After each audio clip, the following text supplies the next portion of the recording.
Okay, so today we're creating a simple data entry application using the Newbound Content Management System. Essentially, we're going to create a application that's a user list. So we'll be able to create new users and we'll be able to specify a name and we'll be able to add it to the list and we'll be able to manage our list by deleting users and adding additional users as we see fit. So in order to create our demo here, we're going to first create what we're calling a user editor. And the user editor is simply the ability to type in a name and a first name, last name, and it provides a display name. So we're going to create a label for our display name so that it actually says display name, and then we're going to create a text area, text data item for the actual display name of our user. We need a field for the last name, and we need essentially a field for the first name. In the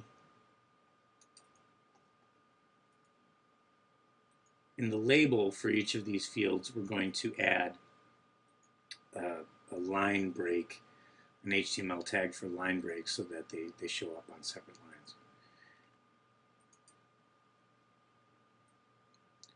Now we're going to add a little bit of JavaScript. Essentially what that does is update the display name in real time. So as we type in a last name and a first name, it automatically updates the display name accordingly. Next, we need to go back into our last name and first name text fields in order to add this update display name JavaScript action to the onChange event for each field. And there we have a simple user editor where we can edit the last name and first name, and the display name is dynamically updated.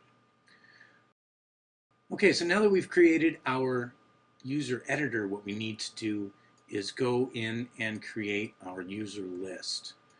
Now for our user list, there's a couple of components that we need to add. But first of all, we're going to add a little title here, a heading, just to indicate that it's a user list.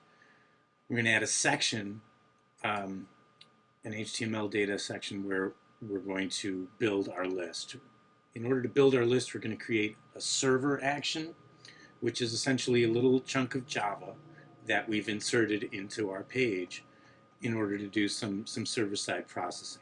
And what we're doing here is we're pulling up the user list out of the content management system. If it doesn't exist, we create a new one. And essentially, we just loop through all of the items in that piece of content.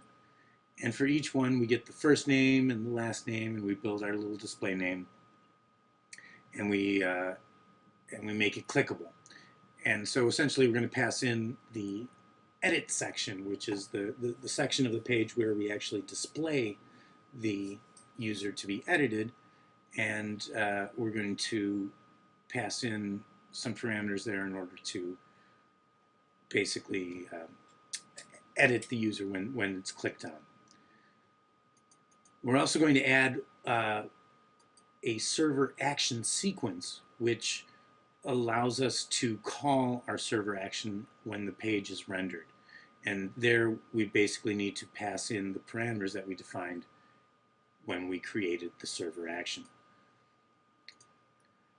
Next, we need to basically add a little line break so that the button section that we're going to create doesn't appear too close to the list. In the button section, we're going to add a new user button. And what the new user button is going to do is it's going to allow us to add a user.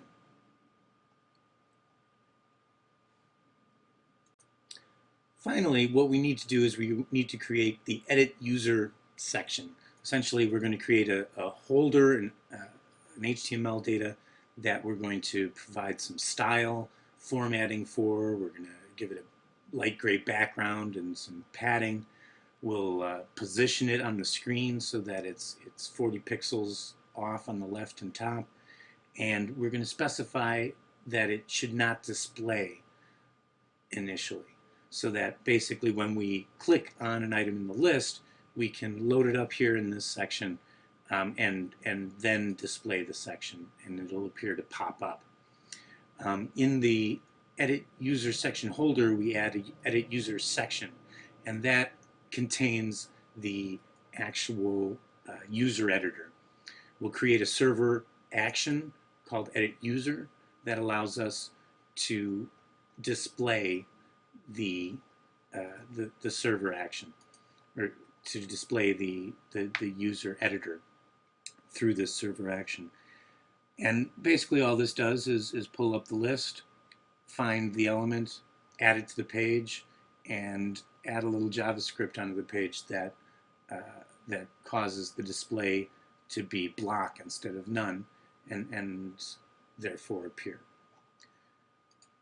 We're going to add an edit user init server action sequence, and that again will allow us to invoke this anytime this section of the page is loaded. We're also going to add a little hidden section here, and we're going to make it hidden by adding some style data. Once again, the classification display none. And in that section, the hidden section, will add a field where we can store the current user ID for whatever user we're editing.